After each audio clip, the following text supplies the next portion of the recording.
Alhamdulillah, Alhamdulillah. Dari kitab Sunan Ad-Darimi, kitab Muqaddimah, bab hilangnya ilmu, nomor hadisnya 257. Innahu la islama illa bil jamaah, wa la jama'ata illa bil imarah, wa la imarata illa bil ta'ah. Hafalkan. Penjelasan hadis ini akan saya bagi menjadi 3 bagian. Yang pertama, sebenarnya ini bukan hadis, tapi lebih tepatnya atsar, yaitu sebutan untuk perkataan para sahabat, tabi'in, ulama salaf, dan lain-lain. Sedangkan hadis hanya mencakup semua hal yang datang dari Rasulullah, baik berupa ucapan, berupa perbuatan, atau pengakuan. Ini hadis lengkapnya. Alhamdulillah, Alhamdulillah.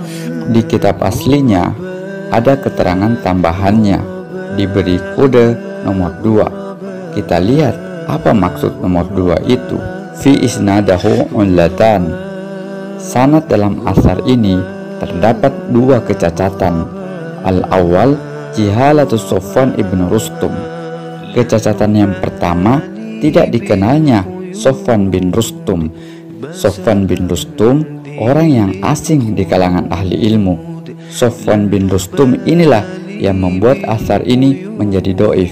Wasania al-inqito. Kecacatan yang kedua yaitu terputusnya sanadnya. Wa Abdurrahman ibnu Masyarah lam yadrik Tamim ad-Dari. Abdurrahman tidak menjumpai Tamim ad-Dari. Ada silsilah perawi yang hilang, jarak antara Abdurrahman dan At-Tamimi. Setelah kita mengetahui kecacatannya, maka disimpulkan bahwa dalil ini tak mungkin bisa dijadikan sebagai hujjah. Di kitab himpunan di halaman 56 Kitabul Imarah tidak ada penjelasan ini, dan mungkin tidak akan pernah dijelaskan kepada para jamaah. Penjelasan asar ini di kitab himpunan justru di bawahnya diperkuat dengan dalil-dalil Nabi bahwa perkataan Umar radhiyallahu an di atas kebenaran.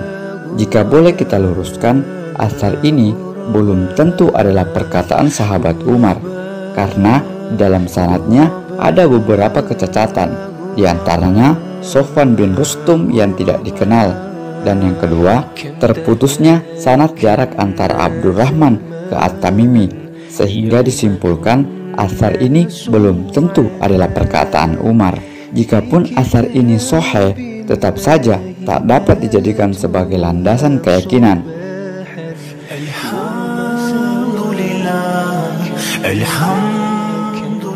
Selama ini yang kita fahami adalah la islama itu dimaknai belum sah Islamnya atau tidak sah Islamnya, alias bukan orang Islam. Berarti kafir dong jika tidak mau berjamaah. Ini adalah keterangan atas dasar kebatilan. Jangan membuat penafsiran-penafsiran baru. Di kalangan ahli ilmu, kata jamaah di sini diartikan berkumpul, persatuan. Tidaklah sempurna Islam seseorang jika umat Islam tidak bersatu. Maka umat Islam perlu menciptakan persatuan dan kesatuan seluruh umat Islam, bukan membentuk kelompok amir kecil-kecilan di antara umat Islam. Karena dengan mengangkat seorang pemimpin yang ditaati, bersatu, membentuk siasat syariah, yaitu ketatanegaraan Islam dari sisi aturan perundang-undangan yang sesuai dengan prinsip-prinsip Islam. Adanya kepemimpinan itu diangkat untuk menegakkan peraturan hukum-hukum syariat. Jika pemimpin yang dipilih atas dasar kefakihan, maka akan menjadi kehidupan baik bagi rakyat dan pemimpinnya. Sebaliknya, jika pemimpin yang dipilih bukan atas kefakihan, maka akan merusak rakyat dan pemimpinnya. Hukum syariat sangat berpengaruh pada kebijakan para pemimpin atau amir. Ketika amirnya faqih, maka kebijakan-kebijakannya akan berorientasi pada penegakan hukum-hukum syariat. Dengan kebijakan-kebijakannya sudah pasti dapat menyempurnakan syariat-syariat yang ada. Sehingga dengan kebijakan-kebijakan itu juga setiap orang dapat menjalankan syariat secara bebas, mudah dan sempurna. Sebaliknya, jika pemimpinnya tidak faqih, maka akan berdampak pada hukum-hukum syariat yang ada, sehingga hukum-hukum syariat belum tentu bisa ditegakkan secara maksimal. Tentunya akan mengurangi kesempurnaan dalam menjalankan syariat. Walaupun hukum syariatnya tidak sempurna, bukan berarti akan membuat orang Islam akan menjadi kafir.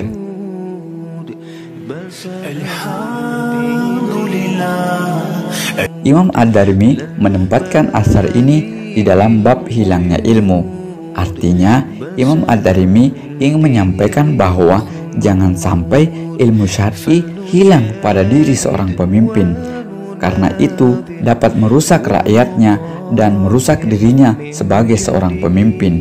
Karena pemimpin itu adalah pemangku kebijakan, dan kebijakan-kebijakan itu sudah pasti akan dipertanggungjawabkan di hadapan Allah. Bukan pemimpin yang hanya dibeat oleh satu atau dua orang Islam saja, tapi dibeat oleh umat Islam secara menyeluruh dalam satu komando wilayah kekuasaan. Alhamdulillah, alhamdulillah, all things is